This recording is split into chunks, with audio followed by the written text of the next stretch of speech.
In order to fully understand the Space Shuttle fraud, I want to take a very quick look at the significant fraud that came before it, which was called Skylab. The Skylab fraud was performed using a jumbo jet. The ring you see here fits into a 747 perfectly, which enabled them to get full zero-G footage in short clips, which were then simply presented as highly edited pieces of footage. The raw footage of these highly edited short clips has never been supplied. They also exploited 1/3 and 1/6 G for longer unedited footage. In this particular clip, they cleverly exploited the speed and the momentum of the actonauts, running and jumping, to overcome the reduced G. Here, they have slightly slowed the speed of the film to give the impression of full zero-G, with the added bonus of slightly increasing the unedited clip time. Also, in this production, clever use of a well-known editing technique, I have slowed the footage to show the edit point opportunity, which is to slip in an edit as the subjects leave the frame, as well as the aforementioned techniques from the previous clip, gives the impression of longer length of unedited zero-G.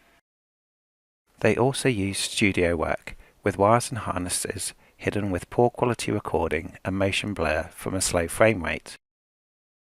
Also, they used a form of stop-motion filming, which they called fast action photography, which enabled any number of multiple cuts with complete resets or changes in rigging arrangements wherever required. And thus, NASA were able to fool the world into thinking they had an orbiting Skylab where they were boldly sciencing like no one had ever scienced before. All praise the holy name of science, peace be upon it.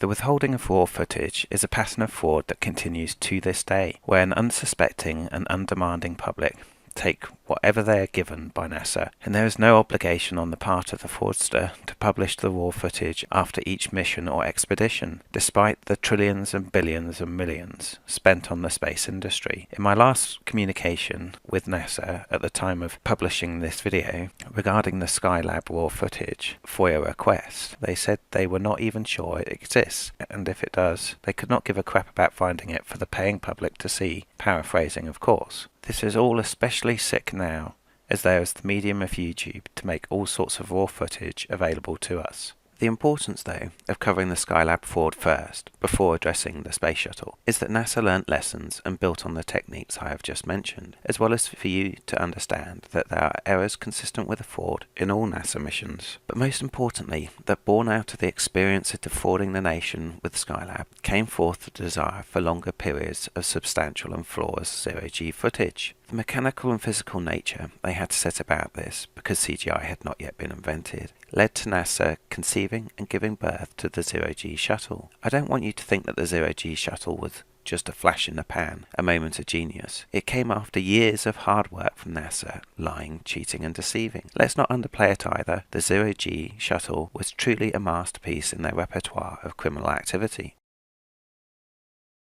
5, 4, 3, 2, 1.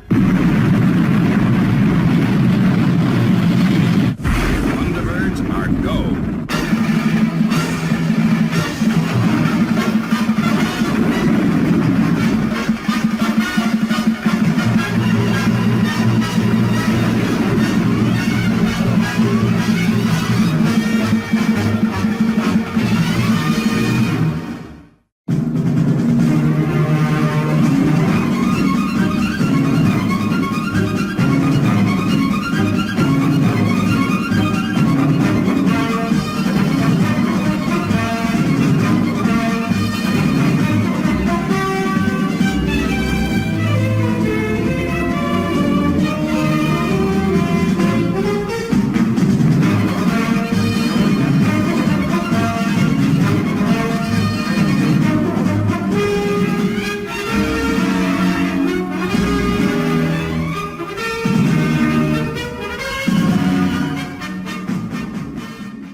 STS-1 was launched in April 1981.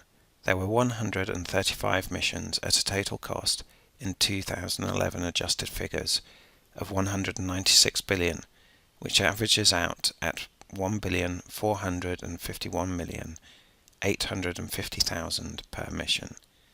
The final mission was in July 2011. This presentation is going to show you powerful evidence of a fraud.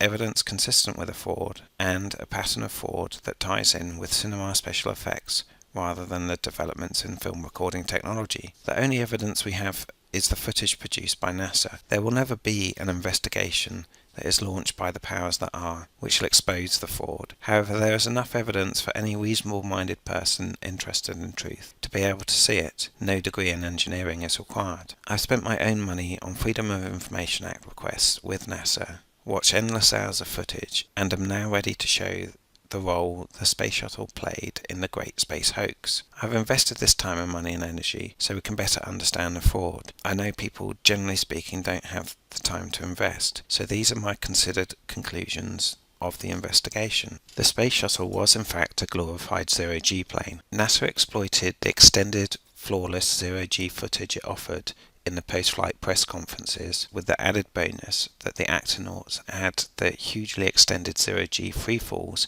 as a genuine experience to discuss during the presentations.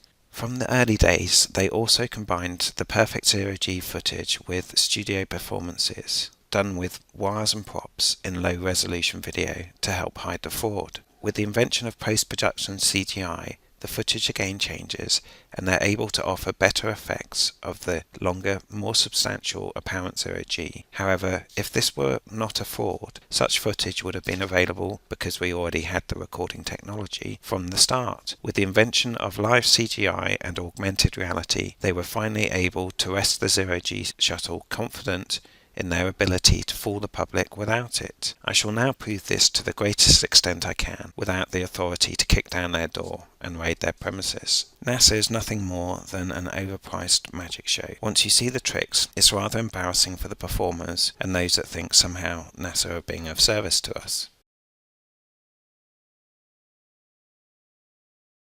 Like I said, there's no need for a degree in engineering to understand the Space Shuttle fraud. Nor is there a need for endless debates about the nuances of rocket propulsion. We need only study the footage critically, and in this particular clip coming up, it literally comes down to the simple game of spot the difference. And if you study the clip closely, you will see that the king is wearing no clothes, or rather that Chris is not in zero-G like he claims. Fanboys will not be able to accept this because they are confused and have been told there is no such thing as up and down in space. So is Al really any different? They will play mental gymnastics in their head to justify their stance that Al is no different in image 1 than he is in image 2. This clip is taken from STS-74 Flight Day 5. It is a great example for me to use because this shows that the Russians are involved too. This is recorded on Mir, and they got there by going up on the Space Shuttle, so it confirms both Mir and the Space Shuttle were a complete and utter fraud. This is recorded in the post-production CGI era. The flowers at the front are a prop on a spring, and the wires and the headphones to the left are a marionette-style prop. This is a magic show, and I'm going to break it down for you.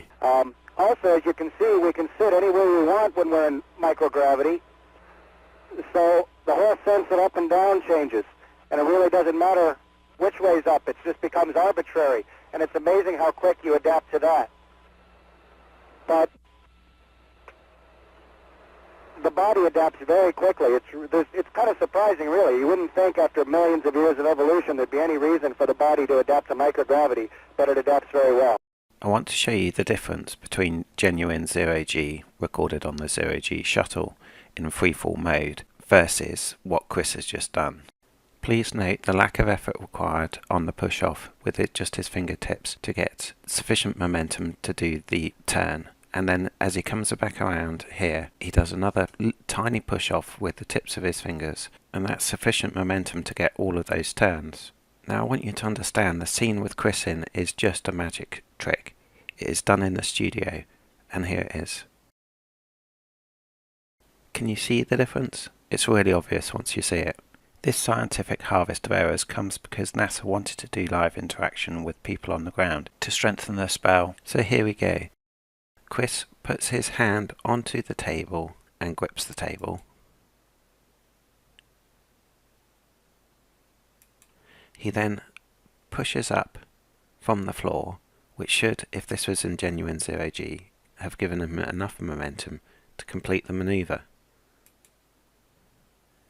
And he'd also be able to direct the manoeuvre perfectly with that grip that he has on the table. So there you go, he's jumped up off the floor, and let's just remind ourselves how effortless this should be in genuine zero-G, with this clip being recorded in freefall mode. And that is enough momentum we've seen from the clip that's in genuine zero-G for him to be able to complete the manoeuvre now. Now, a jacket's about to come into view, and there's a couple of things going on here. This is a pre-rehearsed trick. So he goes to push down on the guy in the jacket who's extended his arm, and the first push down goes wrong. He doesn't quite get his leg sufficiently far forward to get enough purchase for the leg up. Chris double dips and goes for the second leg up, whilst transferring his weight onto his hand that's on the table. But the guy in the jacket isn't expecting the double dip, and as he puts his weight onto the table, Chris doesn't get the support he was hoping for from the double dip, and his hand slips, proving there is weight in this scene, and he gets caught by his wire. If you're new to this, your mind will already be making excuses as to why this appears as it does. That's perfectly normal. Everybody does it. I've done it so many times with NASA. Take your time with it, go back and watch this whole section again, and you will see it.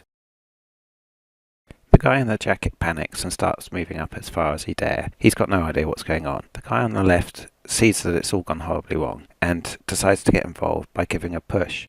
He also wants to control the manoeuvre, as the rigging is also having an effect and being controlled off scene, and gives him a little pull at the end to stabilise him into the 180-degree position. You can have the person controlling the rigging near or far, and they can jump or pull to give you lift. More expensive rigging sets are mechanical, and the guy behind Chris looks like he may be controlling Chris. It's hard to tell. Weighted bags can also be used to assist lifting. Chris, due to the sheer effort this is taking now, has to flail his leg there to try and stabilise himself a little bit.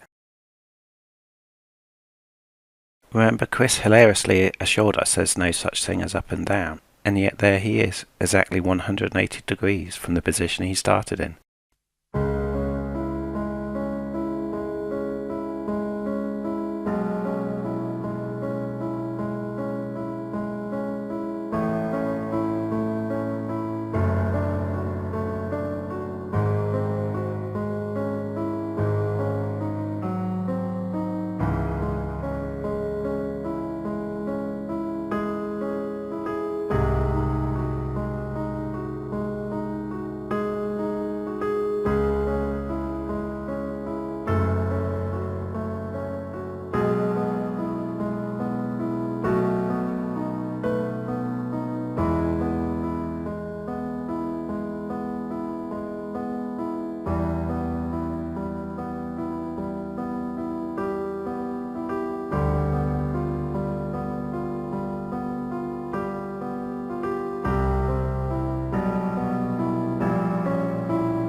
So let's talk about those headphones for a moment.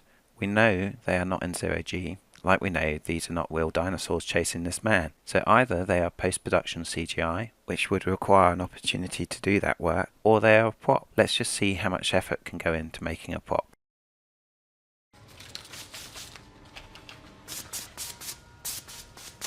It is certainly possible the headphones could be a prop, made of special tension wires with some thin rubber cords to support the headphones, or something like that. But a question I feel that must be asked of this interview as an individual interview is, did they have the opportunity to get it into post-production before releasing it further? Did anyone else take a recording of the screen the NASA broadcast was coming through whilst the live performance was being done and the interview was being held?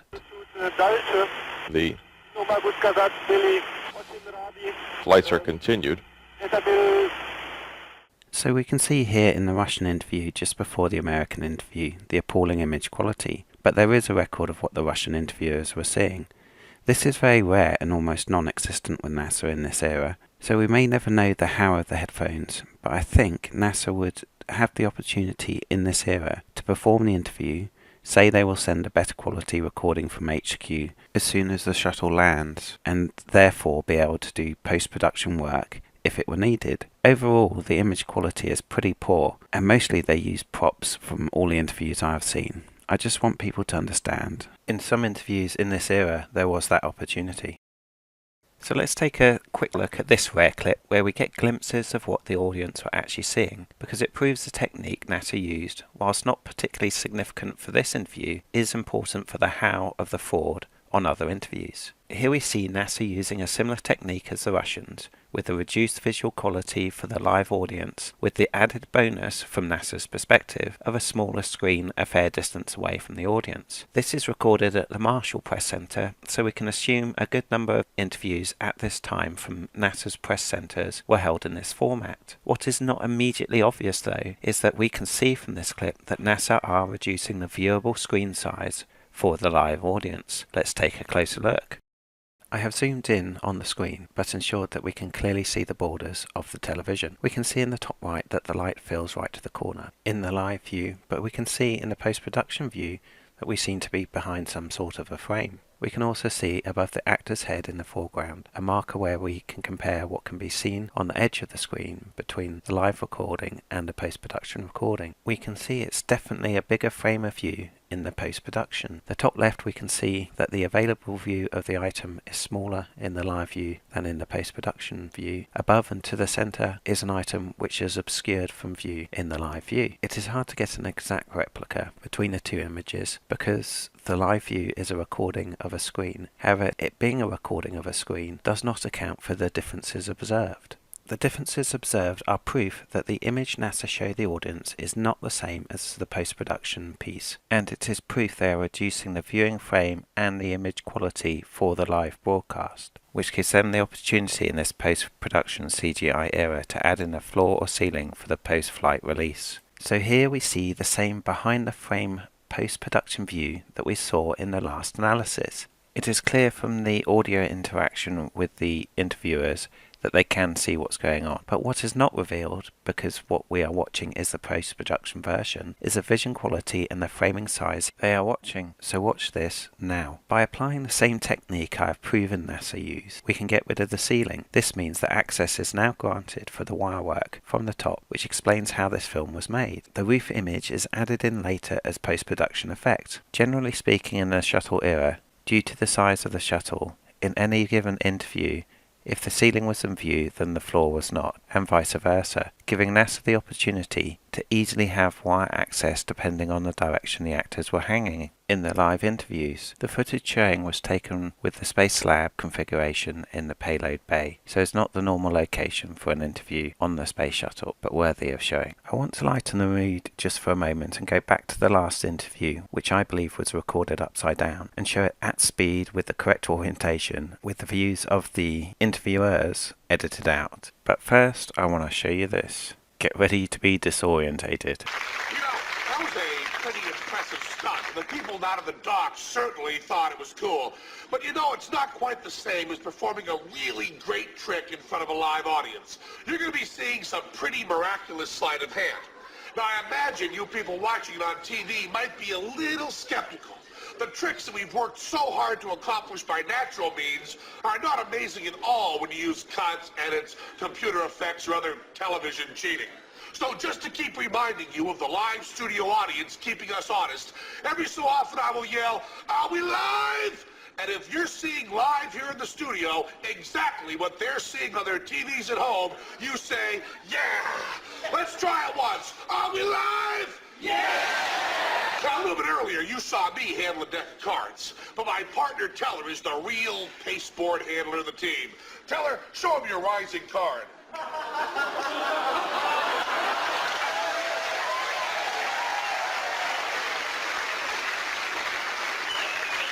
I think you can do a little better, Teller, all the way.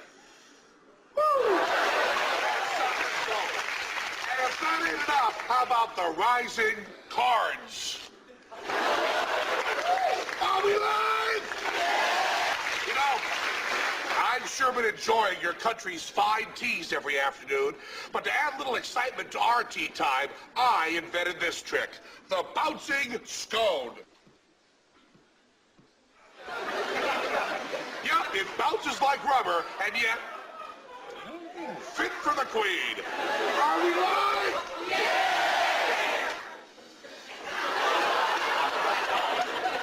Oh, come on, Teller.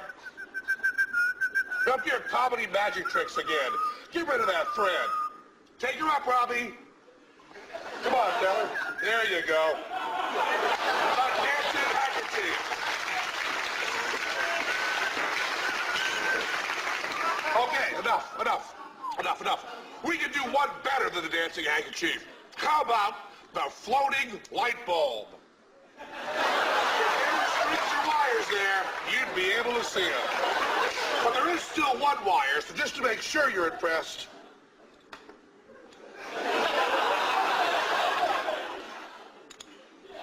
Are we live? We'd like to talk right now about the most famous and skilled magician in Great Britain with a weekly TV program on BBC One. I'm referring, of course, to the lovely Debbie McGee. You may remember her, she's on TV all the time with her short, balding assistant. The lovely Debbie McGee seems to be able to do everything. She can float in the air in a direction, have hoops passed around her, and smile through anything. Can Debbie do this?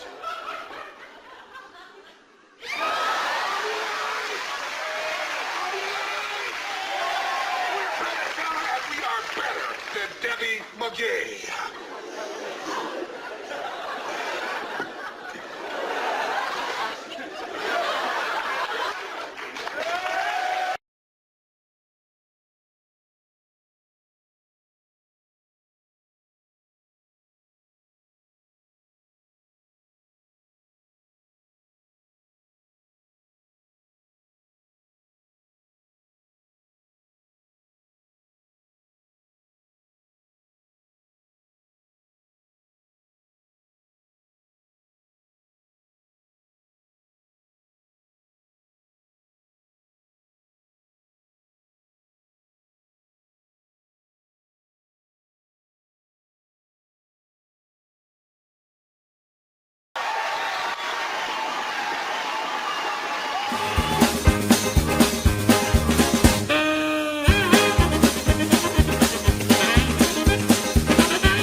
So then there is this view for the live interviews, which of course is a green screen backdrop. The use of green screen enabled them to have all sorts of pre-recorded items going on in the background, which in the post-production CGI era was important to enable them to include weightless post-production special effects imagery and patching, and make it appear live. I've always loved this scene, not because there is hard evidence proving that it is a green screen, but because you can just see it is. Note the 180-degree position between the two guys at the front, and think on this, there is always a discernible up and down in the live interviews. I wonder if on this clip NASA had gotten complacent about how stupefied their fanboys are, and did not know that once people understood that none of what they show us regarding anything above cloud level is real, that these guys would just look really stupid. Another technique they use is cutting the live stream to the audience and adding stuff at the end that was not in the live stream, but when it was viewed in post-production release, nobody would have any idea where the live stream had been cut. I have hard proof of that from my FOIA request for STS-51D. And remember, what is not there is just as important as what is. The actonauts do not seem keen in the Space Shuttle era to be busting out the liquid tricks in the live interviews. I can go as far as to say I have never seen that done in the live interviews in that era. Was that because they had not thought about it? Because there were plenty of informal interviews where they would have had the chance? Or is it because they did not have the tech to perform that trick live, and the mechanical props they would have had to have used to try to pull it off live, even with the reduced vision quality, would have looked too fake? Let's take a look at this bozo politician wannabe space clown talk about the prospect of doing a water trick whilst failing to do a simple spin. First, let's take a sped up reminder of how easy this should be. It would seem any old monkey can be a space clown. Gone are the days where young, fit, intelligent people were required to simply perform the tasks needed in the rigours of space, and literally any overweight, old, weak, infirm, physically challenged, emotionally retarded or mentally incompetent Muppet can apply. What comprises relaxation here is really standing on your head and looking at things from a different direction, or putting balls of water out that just float right in front of you. I guess maybe we should plan to do that sometime when we're on the air here. Or floating around up and down here. You know, I could just as well turn right here, right now, and turn your studio up one side or the other like this, Peter, because you can see me coming up there. And that's not your studio turning over, that's us turning up, and that's just the normal part of the floating around up here. So I'll have to get back in the picture here, but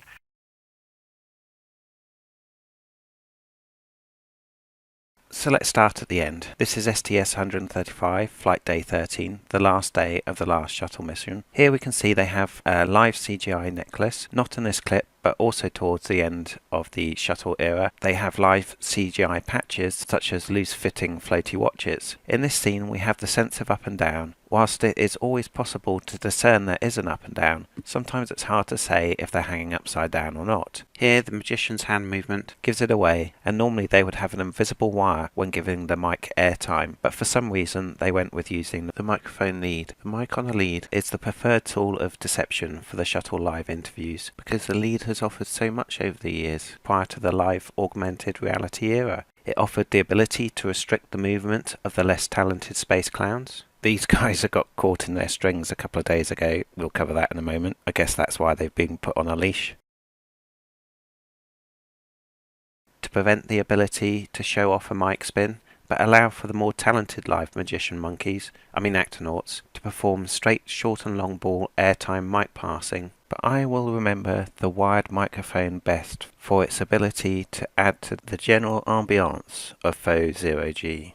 So here we see, now augmented reality is a thing, having a wireless mic is not a problem. However, this clip shows you why they wanted to keep the mic on a lead prior to live augmented reality. They could not risk being asked to do something like this live, and certainly we could have expected something like this we are watching now to have happened naturally in the Space Shuttle era in an interview if the mic were not on a lead. They could barely do a short pass on a string in the shuttle era and make it look convincing. Never mind something as extravagant as this. I'm sure the average fanboy will be thinking there must be a technical reason they did not use a wireless mic, like we see here, but we've seen that they use wireless technology for the headsets, and we've seen the headsets were problematical in interviews, which would make this style of mic a far superior choice to the headsets if they were actually in zero-G. And we know the type of mic we're watching here has been around for decades. Here is Axl Rose, dressed in a fishnet top and a leather skirt, making good use of one in 1992.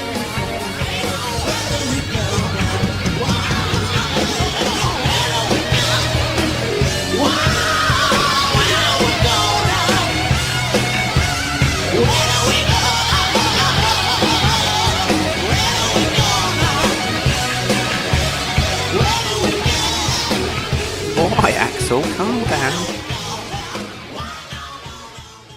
So the fanboys, I'm sure, will be wanting to say, NASA just did not think of it. You know, they were busy. Science! Well, let's go back and listen to this from STS-1. This shows a camera forward in the cockpit looking aft, and with John coming out of the seat. This was actually some TV stuff that we did for a status report. Pretty good indication of the kind of problems we have with some of our comm lines. which you had to work pretty hard to make sure you didn't get tied up in those things. And we stayed tied up in them the whole flight. The government is now looking at wireless mics that I think will really improve the capability of the crew to operate. So the microphone lead reduced the expectation of complex microphone maneuvers. With the help of an invisible-to-see supporting wire, and in the upside-down scenes the assistance of gravity, the mic lead could still allow for simple airtime. The wire helped justify the hand-to-hand pass. Most of the passes were in fact hand-to-hand. This is such an outrageous pattern of fraud once you notice it. Even worse for NASA is in the wired days, we see people getting stuck on the invisible-to-see supporting strings, which is consistent with the method of fakery being used in that era. And in the live augmented reality era, we see the microphone and hands glitching out from time to time, which is exactly consistent with the method of fakery being used. Just to remind you, I'm talking about the live interviews here. So let's take a look at some of the evidence I have found of the invisible-to-see supporting wires in the live interviews from the shuttle era to back up my claims. These examples are just the ones in the available footage. I can only assume that there are worse examples that are not on general release, and that footage would have to be asked for specifically in a FOIA request. NASA being under no obligation to publish all their raw footage from their alleged space missions sure helps their cause. I suspect that some of the earliest STS missions have already been transferred to the dustbin of the National Archives, which, so far as I can tell, offers the opportunity for NASA to dispose of inconvenience footage, or at least make it not only expensive but also very difficult to access. This is something I will cover though at a later point in an update on the Skylab FOIA request. Not much to say on this one, it's fairly self-evident. If you want to hear me over-explain this evidence, go to my video called Magic on the Mic. There are a few small points I would change in my older videos. However, if they are still up, then I'm happy with the main thrust. I took down my original series, not because I was wrong about the techniques. In fact, I was shockingly accurate. Rather, I was off on the timing and the presentation was poor. Since my FOIA requests, and with more practice and editing, I can deliver my punches with greater accuracy. Some people may think I'm stuck in a rut with NASA. Far from it. There are decades to cover, and I have merely specialised in the topic. Here are a couple of simple examples to show you the methods they use. This is a very simple, straight upside down scene. When it is flipped to reality, you can see how he uses gravity and sleight of hand to give the illusion of floating. The invisible wire is in play, but he covers himself with the hand movement just in case. These guys were caught out in a scene from this mission. In this one it's all slightly off again. They've built the set at an odd angle, but they bring in a prop here which can be done with thin wires, and it is a good prop, and let's remember the effort that goes into props. They've got a 9.5 ton animatronic Jurassic Park T-Rex. Also worthy of consideration is that from our angle of view they get to work from side to side for the props as well as up and down. A small clue as to the how with this trick is revealed and crosses off spinning and wobbling as proof of NASA being in zero-G. Not every clip has a mistake, but enough do for us to know all is not as we are told. As the prop comes around for its final rotation, what appears to be a finger can be seen on it. It is not a finger because from the angle the item in question is first seen at, to when it leaves the prop there is no shoulder movement, and when his fingers come back into view they are fat and bright. This is not something consistent with them being in zero-G. What it is exactly is hard to say. However, it is consistent with a magician's assistant being at the side helping with the trick. So now we can safely say that spinning and wobbling is achievable for the live interviews using props, and post-production CGI is not required. I want to hat tip Steve Blakely here. He's the one who broke the spell for me when it comes to NASA,